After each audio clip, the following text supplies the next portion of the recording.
What's up, y'all? Welcome back to the Us vs. Them channel. I'm your host, Vent, and we're going to break down the co-main event for the upcoming fight night we have this weekend. We have Choi versus Daniel Santos. Right now, Choi is sitting at a plus 136 underdog, and we have Santos as a minus 174. Before I get too far into this breakdown, though, if I can remind you guys to hit the like button for this video and subscribe to my channel and all that shit. It just helps me get in this algorithm and helps keep pushing my content and keeps pushing the best fucking picks out there on YouTube. So I appreciate it, and let's get into this fucking breakdown. If you watch these guys fight in the past, the one thing you'll know is that these guys like to stand in front of their opponent and find those brawling opportunities and just put on good fights for the fans. They're really, really exciting to watch, and you know, them being at the apex is kind of going to be kind of a a double-edged sword for us. Obviously, you want them at this fight is kind of a fight you want in front of a crowd. So the crowd can get involved and be yelling and stuff and kind of egg the guys on to keep stand in front of each other and keep doing what they're doing.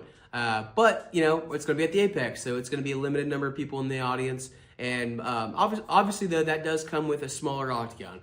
You have two guys, like I said, that like to stand in front of their opponent and brawl. And if you put them in a smaller cage, smaller environment, they're going to do that more often. So W for the fans. Like I already said, like these guys like to lean on their brawl and lean on their kind of making the fight dirty. But when outside of that, they do kind of they've leaned on their grappling too to win fights.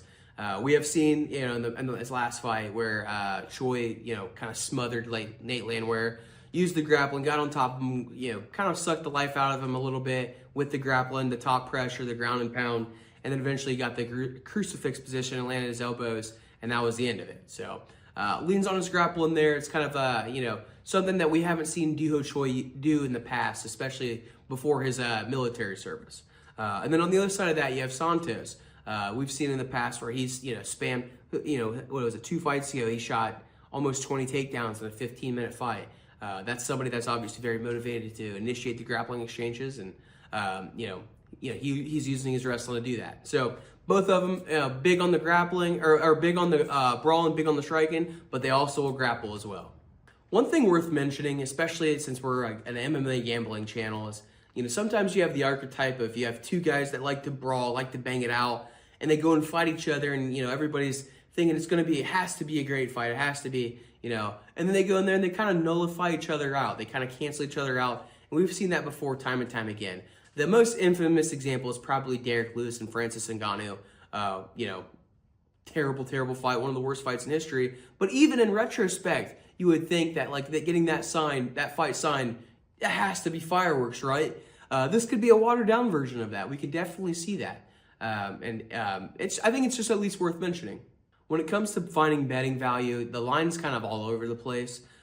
When you look at the method of victory, it's scattered all throughout. The most likely outcome right now is Santos by knockout, and that's plus 280. That's pretty long for the most likely outcome for sure.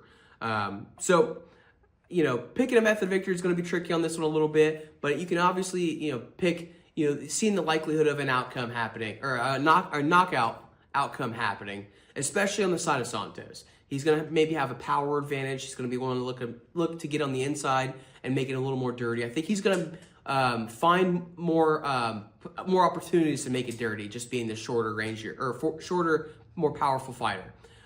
So I think if Santos is going to win, I'm really feeling that he's going to win by knockout, and that's at plus 280. But if you're going to fade Santos, I think what you should also fade is Choi to get it done by knockout. That prop right now for Choi by knockout is plus 290, so very, very close to second most likely outcome for sure.